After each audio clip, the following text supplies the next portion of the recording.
Good evening, my dear. You came back. I was expecting you.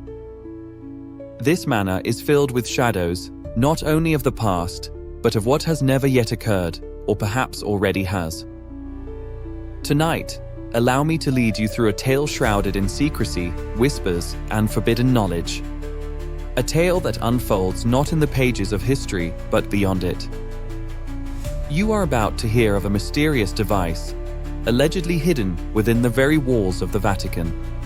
A device that could reveal ancient empires, forgotten stories, even the crucifixion itself. A device, they say, capable of seeing through time. But beware.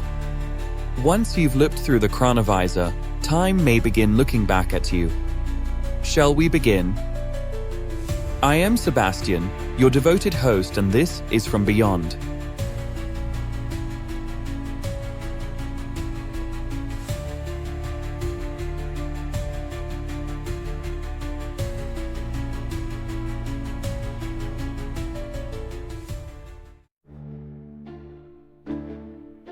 They say the Vatican holds secrets that could shatter the very foundation of our understanding of time and reality. Behind its fortified walls, deep within a sealed archive known as the Archivum Secretum Apostolicum Vaticanum, it is said that a device once existed, a machine that could see into the past, a machine called the Chronovisor. But was it ever real? Or is it merely a tale carefully leaked to conceal a far greater truth?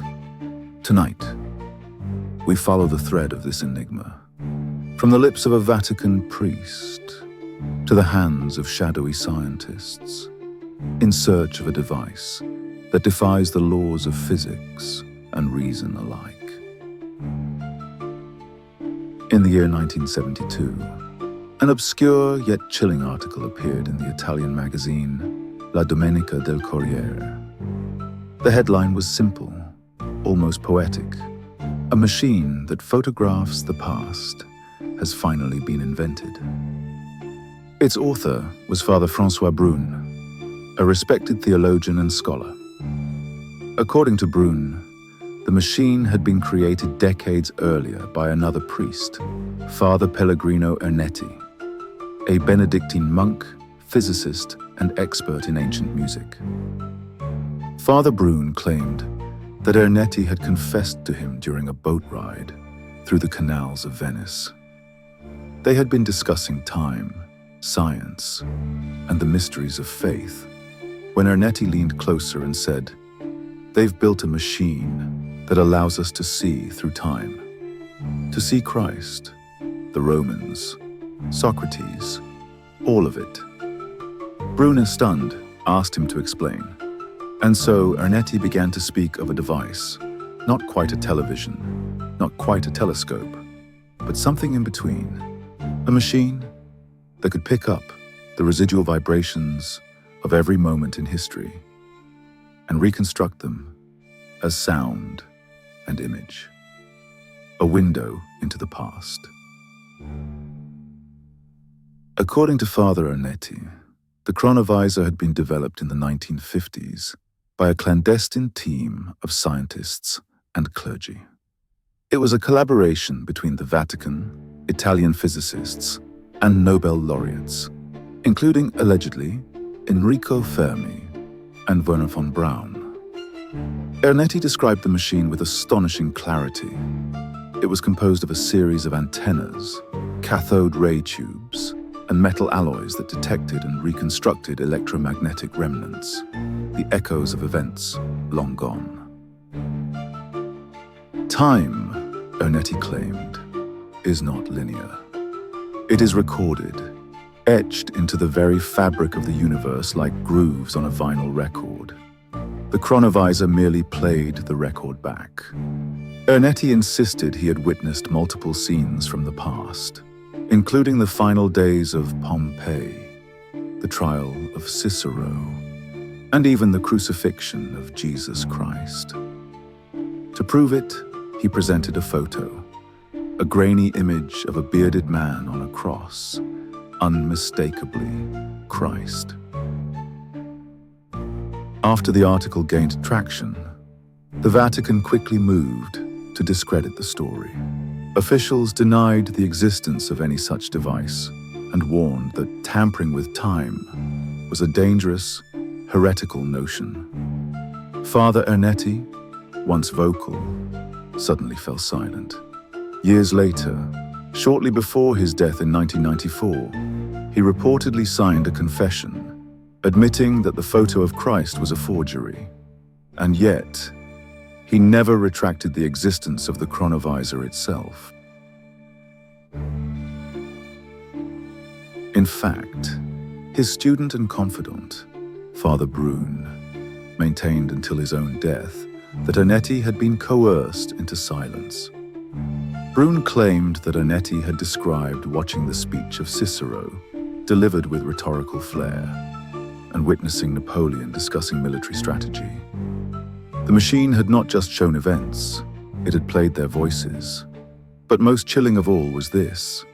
Ernetti supposedly told Brune that the Vatican had dismantled the Chronovisor and hidden its parts, fearing it could be misused. The device, they believed, could reveal too much.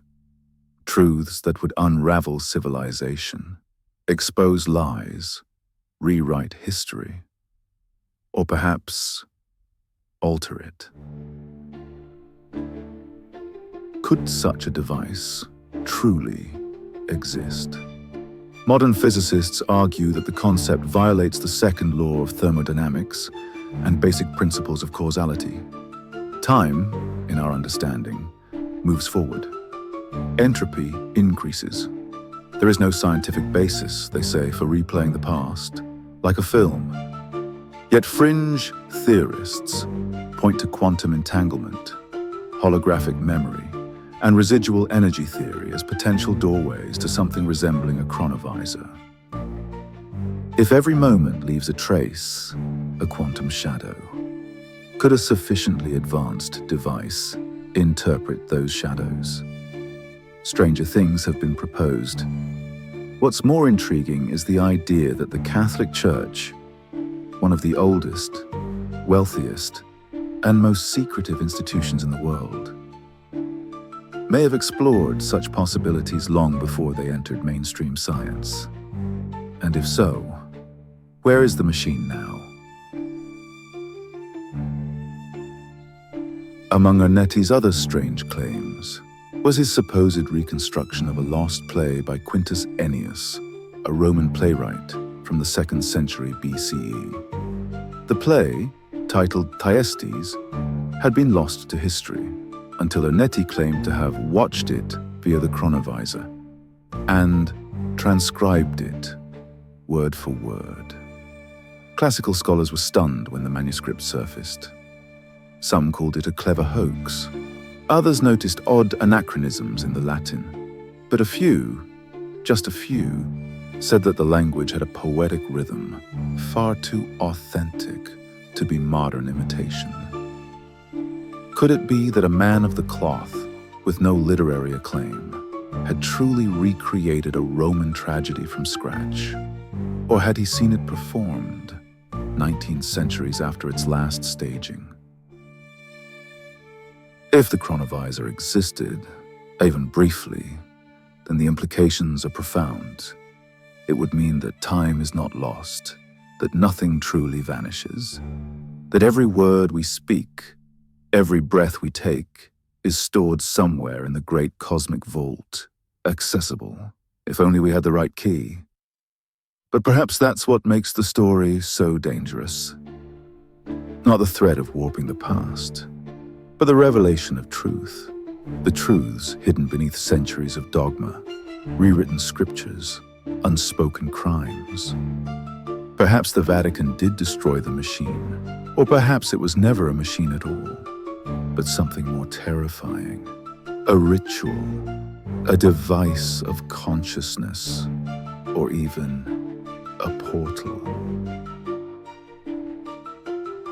So we're left with questions, and the faint image of a man on a cross, his face blurred by time, a photo no one remembers taking, a voice no one recalls recording. and the name of a device that may or may not have existed.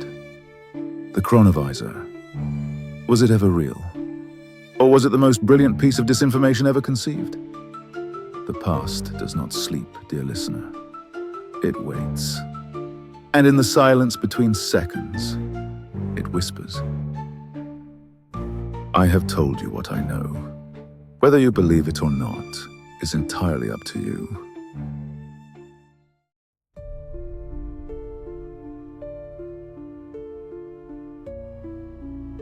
And so, my dear, the tale ends, or perhaps it merely begins again. Whether the Cronovisor ever truly existed, or remains no more than a Vatican fable whispered among marble corridors, is a question you must answer for yourself. But one truth remains immutable: humanity will always yearn to peer beyond the veil to see what was, or what might have been. Tell me, if you could gaze upon any moment in time, any truth buried by centuries, would you dare to look? Or would you fear that the past might gaze back and recognize you? Until we meet again, in another shadow, another story, I shall be waiting, my dear,